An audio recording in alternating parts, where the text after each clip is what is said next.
통계청이 지난해 9월 발표한 2015년 인구주택 총조사 결과 1인 가구가 전체 가구 27.7%로 20년 만에 3배 이상 증가한 것으로 나타났습니다.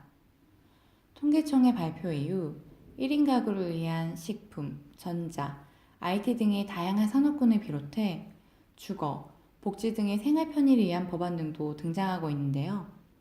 오늘은 경기 1인 생활인 지역사업 조례안을 대표 발의한 박용수 경기도의원을 통해 관련 이야기를 들어보도록 하겠습니다.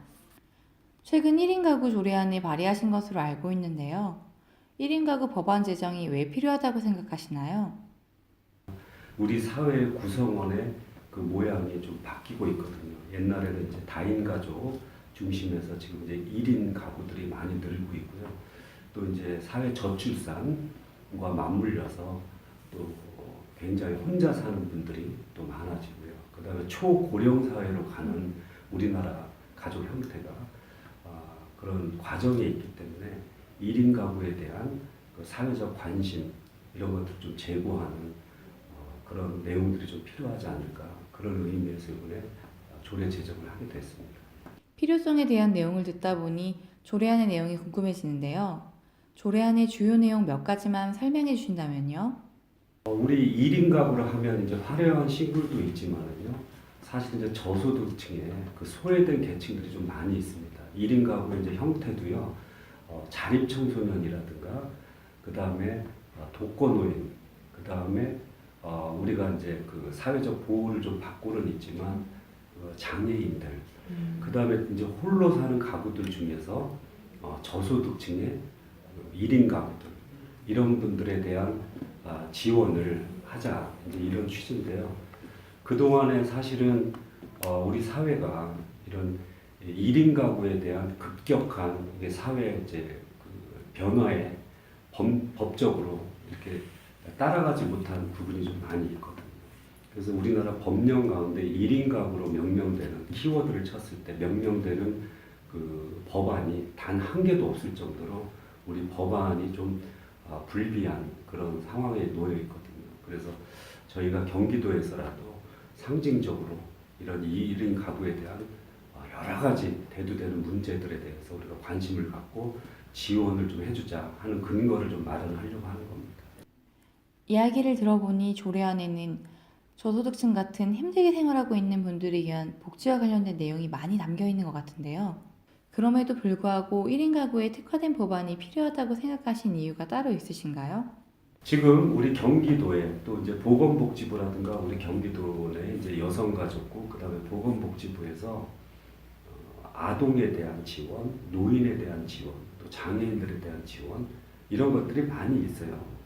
그래서 그거를 단순하게 뭐 홀로 사는 노인이라든가 저소득층을 위해서 뭐 전기료를 지원을 몇만 원을 해준다거나, 또 그다음에 의료보험의 혜택을 국가기관에서 일정 부분 담당을 해준다거나, 이런 아주 극히 제한된 지원을 해주거든요. 그런데 그분들이 그것으로 다 커버가 안 돼요. 그분들은 실질적으로 재정의 지원도 절실하지만 홀로 사는 분들의 대부분의 문제가 뭐냐면 외롭다는 거거든요. 그 외로움을 어떻게 우리가 사회가 좀 따뜻하게 보듬어 갈 수 있느냐. 홀로 사는 분들은 옆집에 누가 사는지 또 내지는 이웃이 누구인지 잘 모르거든요. 그래서 우리가 홀로 쓸쓸하게 죽음을 맞이하고 하는 분들이 굉장히 많지 않습니까? 그래서 그런 걸 좀 미연에 방지하기 위해서 관계 법령부터 위에 상위법부터 우리가 제도 정비를 해야 되고요.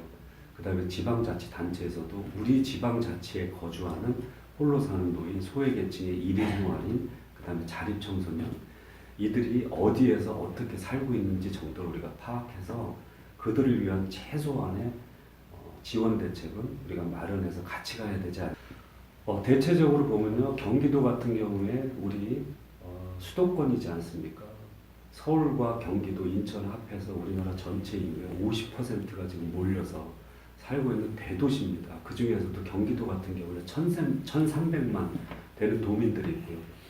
그 가운데 우리가 홀로 사는 또 1인 생활인 이분들의 프로테이지가 경기도의 경우에 한 24.7%, 거의 25%입니다. 우리나라 전체로 보면 지금 한 30% 되고요. 그런 어마어마한 숫자거든요. 그러면은 이분들을 우리가 수도권에 거주하면서 경제와 사회, 문화 모든 측면에서 이분들이 소외되는 경우가 많습니다. 무슨 얘기냐면 지방 같은 경우에는 농촌 도시 같은 경우는 홀로 사는 분들의 고독의 비율이라 할까 이런 것들이 상대적으로 좀 낮습니다. 그런데 수도권 같은 경우에는 개발의 압력도 크고 경제 활동도 다른 타 시군구에 비해서 이제 활발하고 상대적으로 소외 박탈감이 더 많다는 거죠. 서울을 예를 들어도 마찬가지로 잘 사는 동네와 그렇지 않은 동네의 격차가 심하듯이 경기도도 마찬가지로 신도시와 그렇지 않은 도시에 사는 사람들의 그 박탈감이 더 상대적으로 크거든요. 그래서 다른 시군구에 비해서 우리 경기도에서 거주하는 1인 생활인 가구들 이런 분들의 박탈감은 더 저는 상대적으로 좀 크다라고 좀 생각을 좀 많이 해요. 그래서 우리 경기도가 앞으로 좀 발벗고 나서서 이런 분들을 좀 찾아서 좀 지원해주는 그런 사회 운동을 좀 확산시켜 나가자 좀 그런 취지입니다. 1인 가구에 특화된 정책이다 보니 일부 결혼과 출산 장려 정책 등을 지지하는 사람들 입장에서는 좋지 않게 바라보는 시각도 있을 것 같다는 생각이 드는데요. 저희는 이런 거죠. 복지도 균형 있게 우리가 모든 국민들이 골고루 누려야 되고요. 그 다음에 마찬가지로 우리가 불균형하게 특정 계층만 우리가 지원을 할 수는 없겠죠. 하지만 우리가 이래야 되는 것 같아요. 우리가 경제가 산업이 발전하면서 다들 겪고 있는 모양이 틀리거든요. 어려움들이 좀 틀리다는 겁니다. 그런데 저희가 1인 생활인 가구에 대한 특별한 지원 대책을 마련하자고 했던 것들은 가장 중요한 이유 중에 하나는 우리 사회는 어차피 다인 가족과 함께 1인 가구도 같이 사회 구성원으로 살아가야 되는 그런 거거든요. 그러니까 세금을 걷어도 있는 사람한테 좀 많이 걷고 그렇지 않은 저소득한테는 좀 적게 걷자. 또 건강보험도 그렇게 가고 있지 않습니까? 연금도 마찬가지예요. 그래서 사회 구조적인 것들이 좀 균형 있게 가자.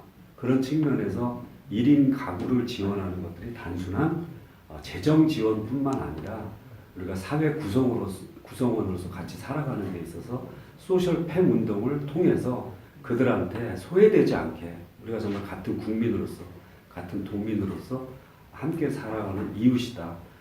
그런 측면에서 이해를 해주시는 게 좀 나을 것 같습니다.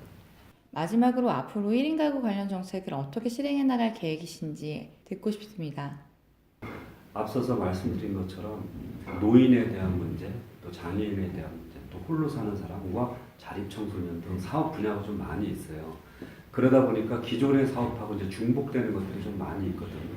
그래서 중복되는 사업에 대해서 미비한 거는 우리가 보완을 해서 집어넣고요. 그 다음에 새로운 사업 분야에 대해서는 우리가 발굴해서 정책으로 이반을 시켜서 시행을 하고요.